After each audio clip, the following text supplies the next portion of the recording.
I just finished filming a tutorial and I'm just got to tidy everything up so I'm ready to do the next filming, whenever that is, when time permits. So the canvas has been taken off the easel, taken inside, photographed. It's in the editing stage at the moment. And I've just re-blacked the easel where it got paint over it. Now this palette needs to be clean, so I'll take it over to the bench here. I've got a towel there so I can just spray it. That'll loosen up all the acrylic paint. Get that ready for cleaning. I've scraped the bulk of it off into a tub. I have a scraping blade here, one of those type. Now this is on a towel and I can move it to the edge of the table to get into there. I'll just scrape all this into the middle. The water helps loosen it.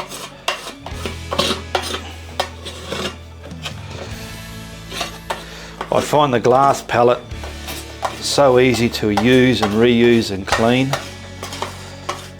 Then I just pull this over the edge of the table like that. There's all my old scrapings. I don't know why I'm keeping it. Might come in handy one day. Push that in there. Just use this towel to wipe the wetness off the blade. I've got some paper towel here. Give that another light mist. And I dry this up.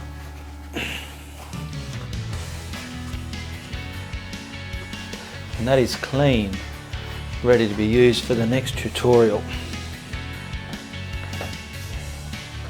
And I just put that back like that. Now my tubs are here that have the water and the brushes in it. They've just sat here. So what I'll do is I'll take them over to the sink.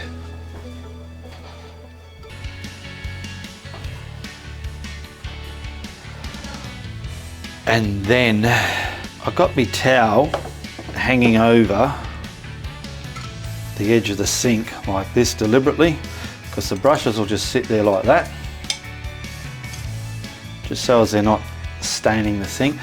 Now this is just the old water, so I'll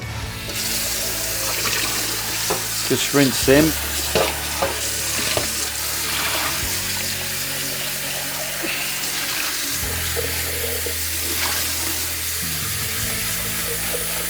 And with the water running, the bigger brushes I rub around the drain hole and damp out like that. But these are all quite small at the moment, so these can be just done in the hand. But the bigger putter on a brush, the blending brushes, I grind around in there and flap out in my flapping bucket. And then I grab these, simply lay them on my towel. I just get all the bristles in the line like this. This is just what I do with whatever brushes I use at the time. And this towel just goes over, and then I press the heavy dampness out of each bristle of every brush. And they're clean, ready to be used again. And these are ready to be refilled when I'm setting up for my next tutorial. So I've got this trolley here. This can come back over here. This is moved in and out of the way when I do my intros and outros.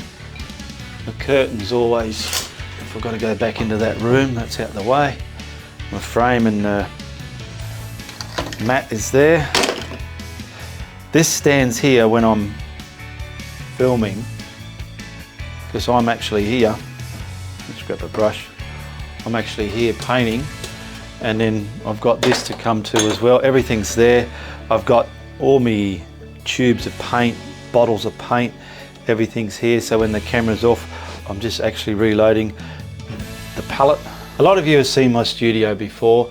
I just got markings on here where to put the canvas, where to put the mat, and how the frame will sit in line at the end of the filming. I do have other tube holders here, everything is there.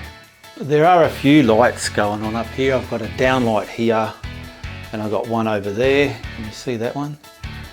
So for the intro, this is just shining on me, giving me some halo light over my image too. And I have the curtains pulled back like this, so natural light's coming from behind the camera on top of me as well. This light can be tilted. There's a bit of a wire here that holds it if I need extra light down here for some reason, but I mainly have it reflecting off the wall back down here, so as I'm trying to eliminate as much shadow casting as possible. This side of my easel, I've got wire hooks just hanging off the curtain wire or the curtain rod, just hooks like that. Me bullshit stick has a screw in there, and I've got a lot of things, even like I've got my silver play button hanging off these, so that just sits on the curtain rod, and all my hooks are just easily accessible. I can get to that and start using me bullshit stick as I need to, up or down. And it's holding my play button.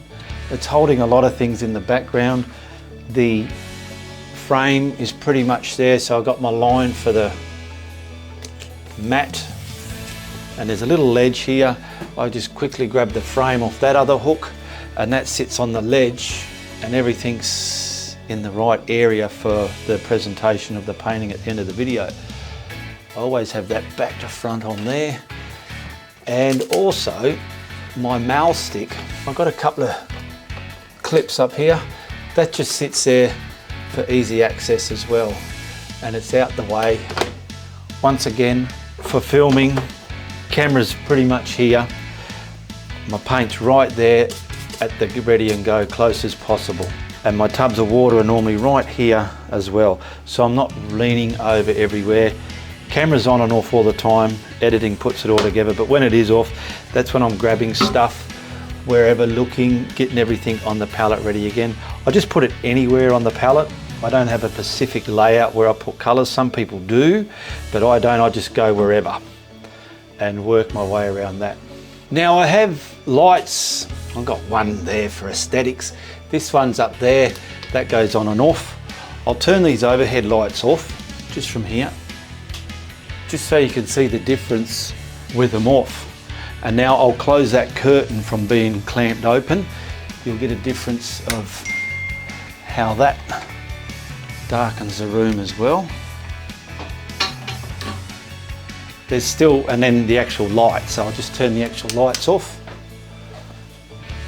And you've just got a bit of reflection from my monitor. This is pretty much what I do at the end of a tutorial. Then the camera will be taken off, taken inside.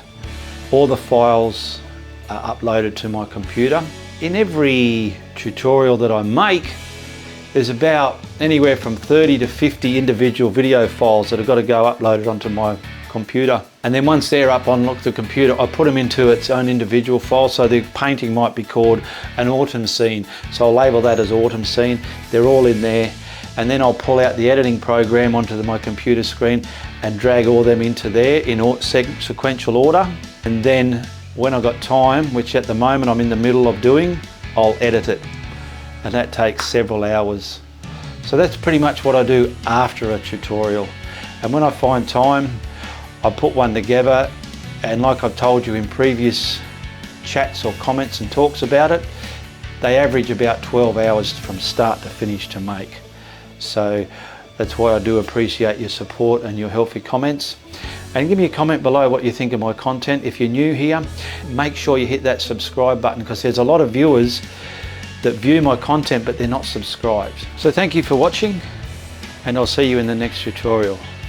And you be sure to tell people if you like what you see on my channel, but if you don't, you tell everybody. Goodbye, good luck, and good on ya.